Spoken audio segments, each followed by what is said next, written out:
வணக்கம் மாணவர்களே. இந்த வீடியோவில் 10ஆம் வகுப்பு கணிதம் அலகு 3 இயற்கணிதம் இதில் பயிற்சி 3இல் 14ல் 4வது கணக்கு பார்க்க போகிறோம்.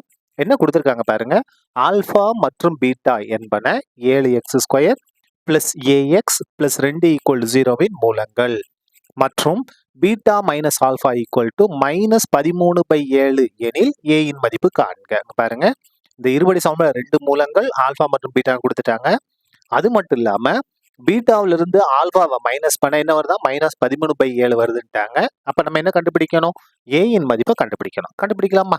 இப்ப பாருங்க, நமக்கு மூலங்களின் கூடுதலும் மூலங்களின் பெருக்கல் பலனும் வேணும். அதை கண்டுபிடிச்சிருமா? முதல்ல ஏவோட மதிப்பு, ஏன்றது என்னன்னா x² கெழு 7, பீன்றது என்னன்னா xோட கெழு a, cன்றது மாறிலி உறுப்பு 2.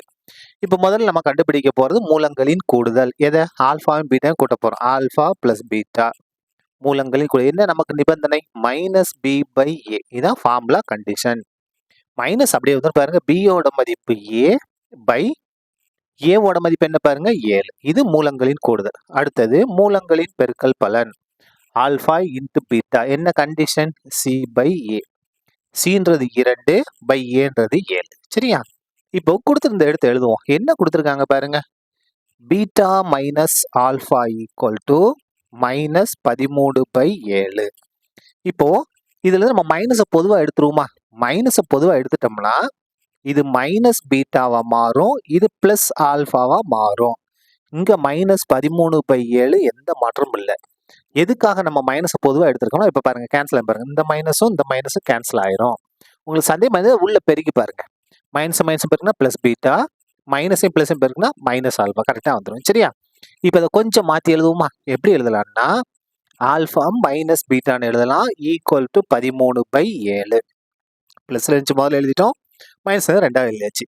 இப்போ இந்த ஆல்ஃபா மைனஸ் பீட்டாவுக்கு நமக்கு ஒரு ஃபார்முலா இருக்கு. என்ன அப்படின்னா √, alpha plus beta the whole square -4 alpha beta. இதான் ஃபார்முலா. எதுக்கு? ஆல்ஃபா மைனஸ் பீட்டாவுக்கு ஃபார்முலா. இந்த 13/7 அப்படியே வந்துடும். சரியா? இப்போ நம்ம என்ன செய்யணும்னா இந்த ஸ்கொயர் ரூட் இருக்கு இல்லையா, அதை நம்ம நீக்கணும். நீக்கலாமா? அப்ப இருபுறமும்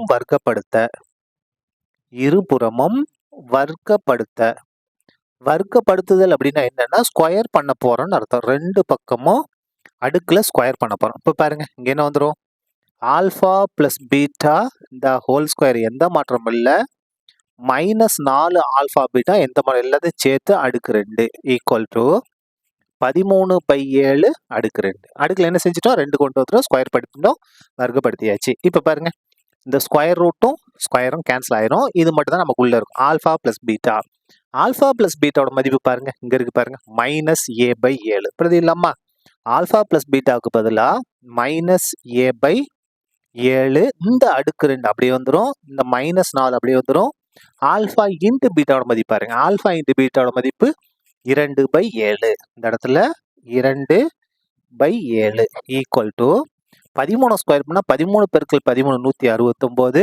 7 ஸ்கொயர் பண்ணா 7 × 7 49. பகுதி தொகுதி தனித்தனியாக என்ன செய்யணும்? நம்ம ஸ்கொயர் பண்ணிட்டோம். இப்போ பாருங்க, -a ஸ்கொயர் பண்ணா +a ஸ்கொயரா மாறிடும்.